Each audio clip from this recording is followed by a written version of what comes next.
বন্ধুরা, আজকের ভিডিও ব্যাসদেবের মহাভারতের আদি পর্বের ষষ্ঠ অধ্যায় থেকে নেওয়া। কিভাবে ধৃতরাষ্ট্রের সুবলের সুন্দরী কন্যা গান্ধারীর সঙ্গে বিয়ে হয়েছিল সেই সম্বন্ধে। তাহলে বন্ধুরা, দেরি না করে শুরু করা যাক। ধৃতরাষ্ট্র, পাণ্ডু ও বিদুরের জন্মের পর পৃথিবীতে সমৃদ্ধি এসেছিল। প্রচুর ফসল ফলেছিল এবং সমস্ত গাছ ফল ও ফুলে ভরে গিয়েছিল।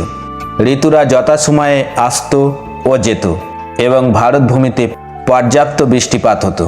প্রজারা বিদ্বান, সাহসী ও সৎ হয়ে উঠেছিল এবং মহারাজ ভীষ্মের নির্দেশে ভগবান বিষ্ণুর সন্তুষ্টির জন্য ভক্তিপূর্ণ যজ্ঞ সম্পাদন করত। হস্তিনাপুরের প্রজারা মহারাজ ভীষ্মের শাসনে এতটাই সন্তুষ্ট ছিল যে তারা মনে করত বৈকুণ্ঠ লোকে বাস করছে। কুরুদের সমৃদ্ধির কথা শুনে লোকেরা সেই রাজ্যে আশ্রয় নিতে এসেছিল। ভীষ্ম, ধৃতরাষ্ট্র, পাণ্ডু ও বিদুর এই তিন সন্তানকে নিজের সন্তানের মতোই লালন ও পালন করেছিলেন। বড় হওয়ার সাথে সাথে পাণ্ডু ধনুর্বিদ্যায় সকলকে ছাড়িয়ে গেলেন।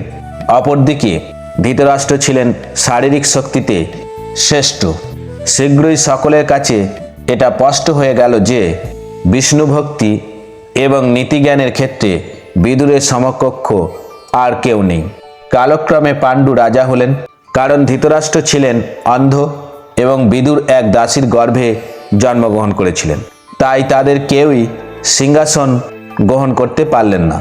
ধৃতরাষ্ট্র ও পাণ্ডু প্রাপ্তবয়স্ক হলে তাঁদের উপযুক্ত স্ত্রীর সঙ্গে বিবাহের সময় উপস্থিত হলো। পরিস্থিতি বিবেচনা করে ভীষ্ম স্থির করলেন যে তিনজন রাজকন্যা কুরু রাজপুত্রদের সঙ্গে বিবাহের যোগ্য। তারা হলেন গান্ধার রাজ্যের কন্যা গান্ধারী, সুরসেন রাজ্যের কন্যা পৃথা এবং মদ্র রাজ্যের কন্যা মাদ্রী।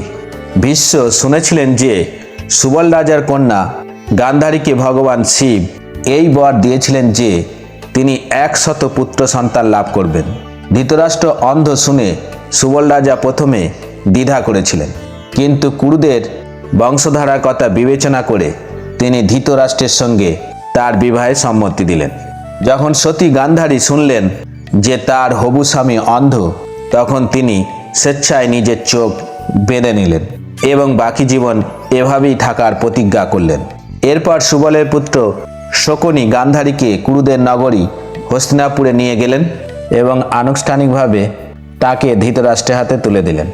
গান্ধারী এতটাই সতী ও ধৃতরাষ্ট্রের প্রতি একনিষ্ঠ হয়ে উঠলেন যে তিনি তার স্বামী ছাড়া অন্য কোনো পুরুষের কথা কখনো বলতেন না।